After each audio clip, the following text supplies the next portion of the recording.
जब किसी बंदे मोमिन का इंतकाल होता है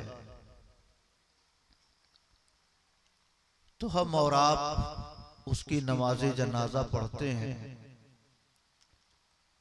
और उसे कब्र के हवाले कर देते हैं।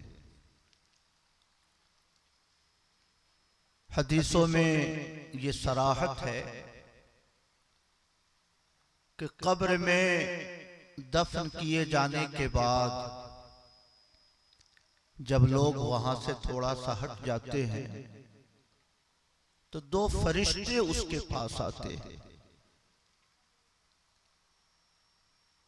एक फरिश्ते को मुनकर कहा जाता है, दूसरे फरिश्ते को नकीर कहा जाता है। मुनकर मा अनकरहु तबाए, जिसको देखकर इंसानी तबीयतों में घबराहट पैदा हो, वहशत पैदा हो। चूंकि कब्र में जो फरिश्ते आएंगे आम इंसानों की शक्ल उनकी नहीं होगी। आप अपने उलमा की जबानी समाअत करते हैं, बड़े बड़े नाखून होंगे, जमीन चीरते हुए आएंगे, आंखों से शोले निकल रहे होंगे।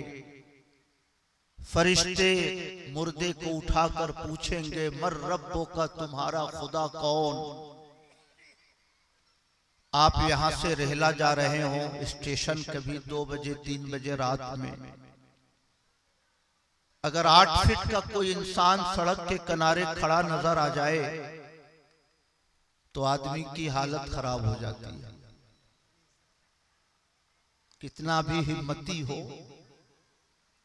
आमतौर से 5 फीट 6 फीट के लोग होते हैं, कोई 8 फीट का दराज कामत इंसान नजर आ जाए आदमी की हालत पतली हो जाती है। जबकि बगल में मकानात होते हैं, फोन करके हम अपने रिश्तेदारों से राब्ता कर सकते हैं, मदद के लिए हम पुलिस वालों को बुला सकते हैं, मदद के हर दरवाजे खुले हुए हैं। मगर आम इंसानी फितरत के खिलाफ कोई इंसान नजर आ जाए तो हम घबरा जाते हैं। कब्र की तन्हाई होगी, न वहां टेलीफोन होगा, न पुलिस वालों को बुलाने का कोई जरिया होगा, न पास पड़ोस में किसी का मकान होगा। मनो मिट्टी के नीचे हम और आप दबे होंगे। ऐसे आलम में अगर आम इंसानी शक्ल के खिलाफ कोई शक्ल नजर आ जाए तो इंसान की तबीयत में घबराहट तो जरूर होगी। मगर अल्लाह ताला फरमाता है, वयुसब्बितुल्लाहु अल्लज़ीना आमनू बिलक़ौलि साबित। खौफ के इस आलम में भी ईमान वालों को अल्लाह ताला कौले साबित पर साबित कदम रखेगा। फरिश्ते पूछेंगे मर रब्बो का, वो पूरी हिम्मत से जवाब देगा, रब्बे अल्लाह। दुनिया में कोई जुबान बोलता हो मगर कब्र में वो अरबी जुबान में जवाब देगा, रब्बे अल्लाह, अल्लाह ताला मेरा परवरदिगार है। मेरे भाइयों, हदीसों में है कि मुर्दे को तलकीन करनी चाहिए। जब मुर्दे को दफन करके हटे तो अजान देना चाहिए, अल्लाहु अकबर अल्लाहु अकबर। आला हजरत इमाम अहमद रजा ने पूरा एक रिसाला इस मौजू पे लिखा है, इज़ानुल अज्र फी अजानिल कब्र। अजान दी जाए, उसका एक बड़ा फायदा यह होगा कि शैतान अजान की आवाज सुनकर भाग खड़ा हो। कब्र में मुर्दे को बहकाने का कोई मौका उसे न मिल सकेगा, पहला फायदा। दूसरा फायदा यह होगा कि अल्लाहु अकबर अल्लाहु अकबर अशहदु अल्ला इलाहा इल्लल्लाह, जब ये आवाज सुनेगा तो मुर्दे को दुनिया की बात याद आ जाएगी कि हाँ मेरा परवरदिगार तो अल्लाह ताला है। हम दीने इस्लाम के मानने वाले थे, मोहम्मद अरबी का कलमा पढ़ते थे, तो अजान सुनकर मुर्दे को फरिश्ते के हर सवाल का जवाब याद आ जाएगा। इसलिए अगरचे अहदे सहाबा में कब्रों पर अजान देने का रिवाज नहीं था, ये बिदअत है, ये नया काम है, लेकिन अगर कब्रों पर अजान दी जाए तो उसकी बेशुमार बरकतें मुर्दों को मिला करती हैं।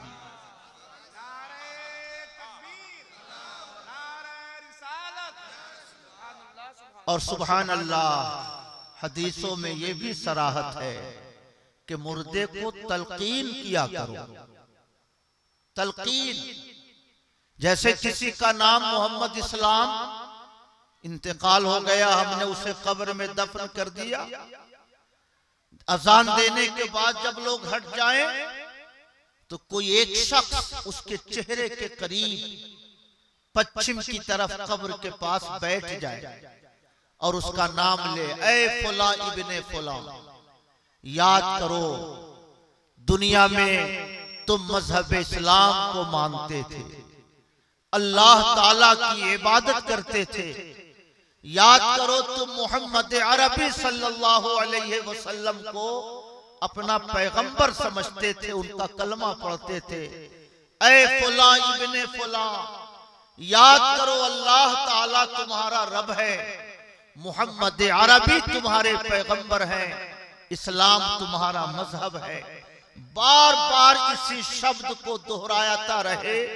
हदीसों में है कि उसी लम्हे में जब फरिश्ते आते हैं और ऊपर से किसी मुस्लिम को तलकीन करते हुए सुनते हैं तो फरिश्ते कहते हैं चलो चलो, इसके भाई ने तो इसको सारा जवाब बतला दिया।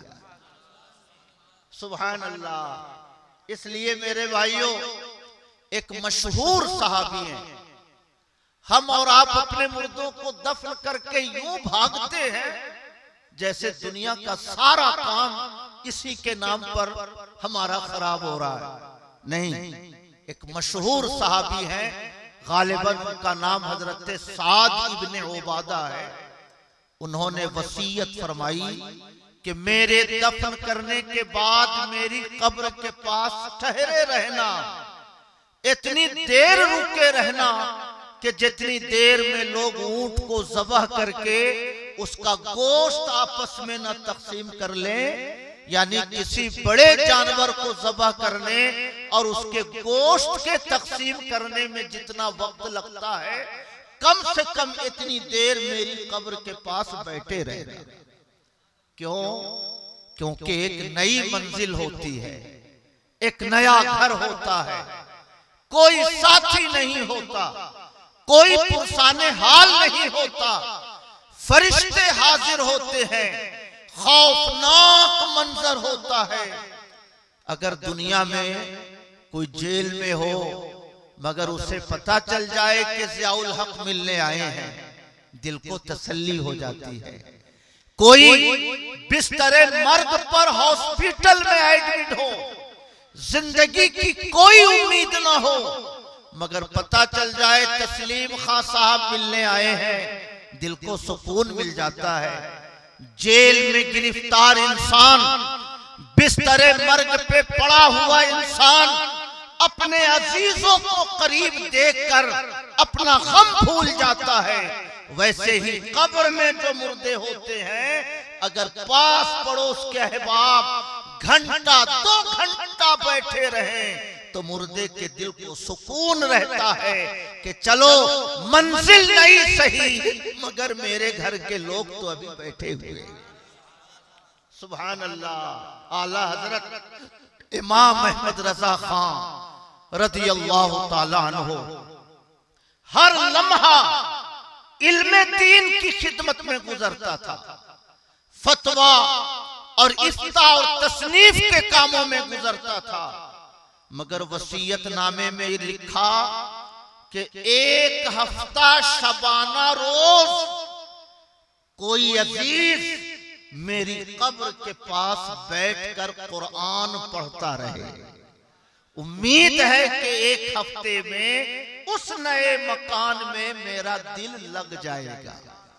सुभान अल्लाह। अहले सुन्नत का इमाम, तक़वा व तहारत का ताजदार, अहले इश्क़ मोहब्बत की जमात का काफिला सालार वसीयत कर रहे हैं कि एक हफ्ता लगातार मेरी कब्र पे रहकर कुरान पढ़ा जाए।